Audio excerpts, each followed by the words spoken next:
Mark Cuban is one of the luckiest billionaires to have ever lived. Somebody has got to be the luckiest person in the world. Somebody's got to be, right? It's you. And I'm just glad it's me. The owner of the Dallas Mavericks, he still wakes up every morning and worries how his success keeps multiplying. His story is nothing short of mesmerizing.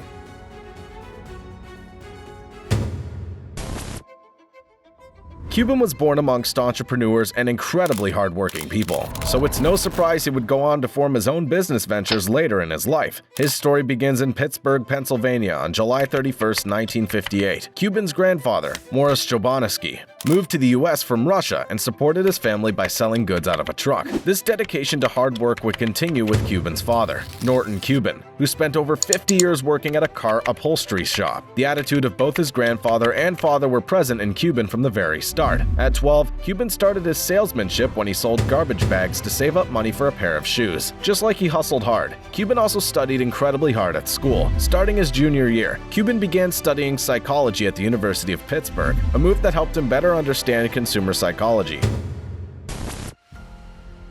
After selling garbage bags for shoes, the young hustler continued his business ventures by becoming a stamp and coin salesman. He continued furthering his education as well when he skipped his senior year of high school. Instead, Cuban became a full-time student at the University of Pittsburgh. This would only be a brief venture, though. After a single year at the University of Pittsburgh, Cuban enrolled at Indiana University. The reason he switched was because Indiana University had the cheapest tuition on the top 10 business schools list. Cuban would graduate from Indiana University with a Bachelor's of Science in Management, and he certainly put this degree to good use. Cuban would continue his various business ventures during college. While studying, he did things such as open up a bar called Motley's Bar, give dance lessons, and sent out chain letters asking recipients to give him money. Although it was difficult, all of these business ventures allowed Cuban to attend college through his own wallet. In 1981, after graduating, Cuban returned to Pittsburgh and landed a job at Mellon Bank. Mellon Bank at the time was just getting ready to switch to using computers. As a result, Cuban fully immersed himself in computers and technology. Yet, just like his stint at the University of Pittsburgh,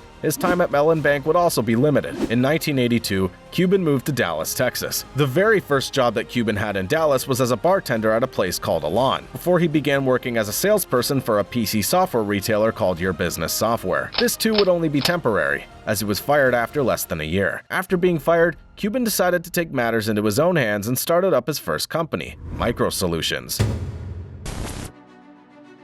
During his time at Your Business Software, Cuban met several different clients. He took advantage of these connections and serviced them through Micro Solutions. Cuban was also an adopter of niche technologies that were in their infancy, and he was especially a big proponent of the internet. Within a few years, Micro Solutions became insanely profitable. Just how profitable did Cuban's company become? It was making over $30 million in revenue. In 1990, Cuban decided to cash out and sold Micro Solutions to CompuServe. After taxes, he made a profit of $2 million. What did you do with that money, your biggest purchase? My biggest purchase, I bought a lifetime pass on American Airlines.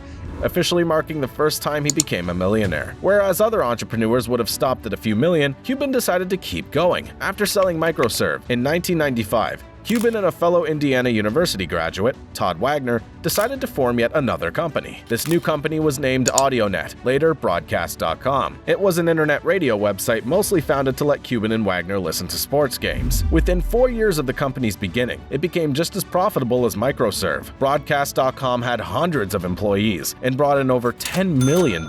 Just like his first company, Cuban would go on to sell Broadcast.com too, this time to Yahoo. The sale garnered Mark Cuban a whopping $5.7 billion.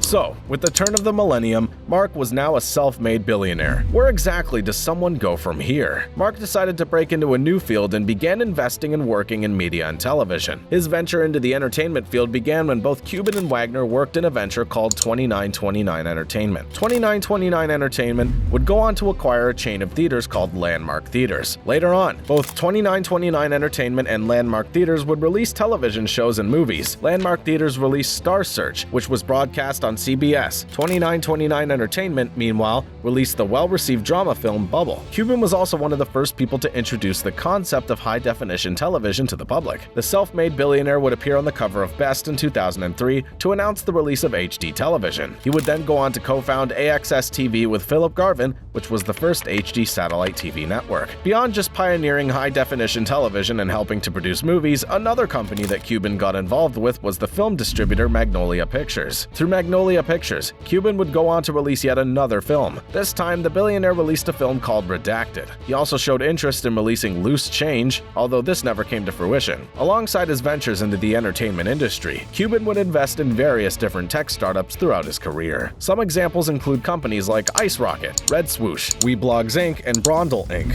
among several others. The most recent company he's invested in is Veldskern, a shoe company. Mark Cuban has always been a multifaceted personality. He was never content, simply working behind the scenes with businesses. Cuban wanted to be in the spotlight. Throughout his career, he's appeared in several different films and television shows. None of his appearances, however, are more well-known than his work on Shark Tank. Cuban first appeared on Shark Tank in 2011, during the show's second season. Throughout his time on the show, Mark has invested nearly $20 million in various different companies. The show actually saw an increase in ratings and viewership when Mark first appeared on the show. Since then, Cuban has gone on to become the second richest investor on the program. The program itself, meanwhile, has won several different awards. Yet, appearing in TV and working in tech and entertainment wasn't enough for Mark Cuban. One of the most recent companies that Cuban got involved with was Cost Plus Drug. What exactly is Cost Plus Drug? It is a company founded at the start of 2022 with the sole goal of reducing the cost of generic drugs for end consumers. This now marks the third industry that Cuban is involved in, and most likely it will be his biggest company.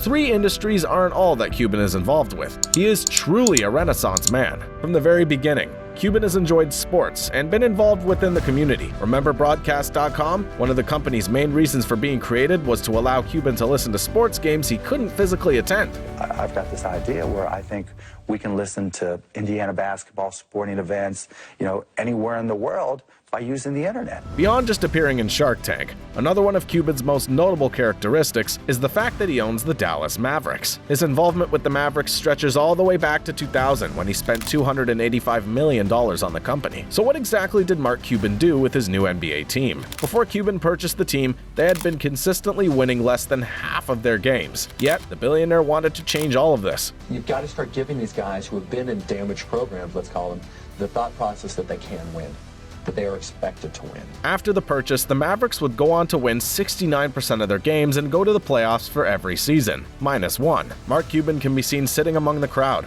proudly donning Mavericks jerseys and merchandise during their games. Come on, Joey, get your crew together! However, Mark Cuban's time with the Mavericks hasn't been without controversy. His ownership of the Mavericks is the most public relationship in the NBA, and some of Mark Cuban's comments have led to a lot of controversies. For example, over the course of his time with the Mavericks, Cuban has been fined nearly $2 million for statements and comments he's made about players and refs. No! NBA control at the timeout!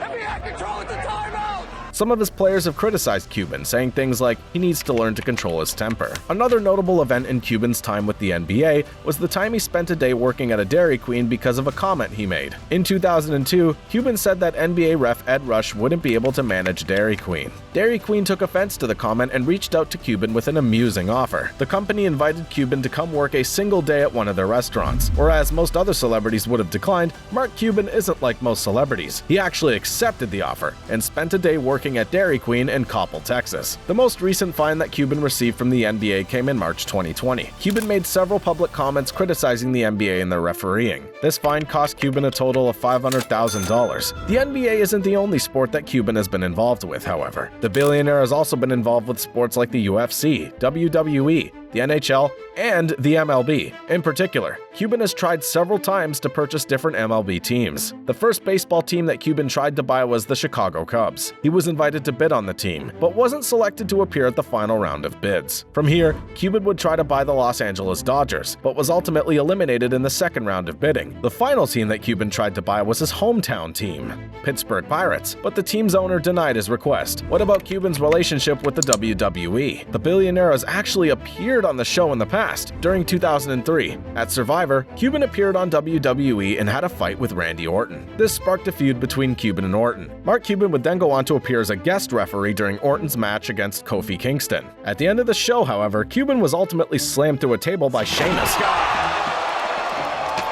Wrestling isn't the only combat sport that Cuban has historically been involved with, though. Back in 2007, both Cuban and the chairman of the WWE, Vince McMahon, were talking about creating an MMA organization to compete against the UFC. It never went anywhere, however. Cuban does, however, own bonds with the company Zuffa. Zuffa had previously been the parent company of the UFC. Although Mark Cuban and Vince McMahon never created their MMA organization, that didn't stop Cuban from getting involved with the MMA industry. The billionaire created HD Net Fights, an MMA promotion that appeared exclusively on his network, HD Net. HD Net Fights held 2 events before it was rebranded to AXS TV Fights, which continues to hold events to this day. Mark Cuban has had an insanely long career. The self-made billionaire started in the middle class, but created an absolute empire of wealth from hard work and hustling. It started with selling garbage bags before moving to create software companies worth millions and billions of dollars. Cuban's story is something we can all admire and draw inspiration from. But what do you think of Cuban's story? What do you think of his various antics and ventures over the years?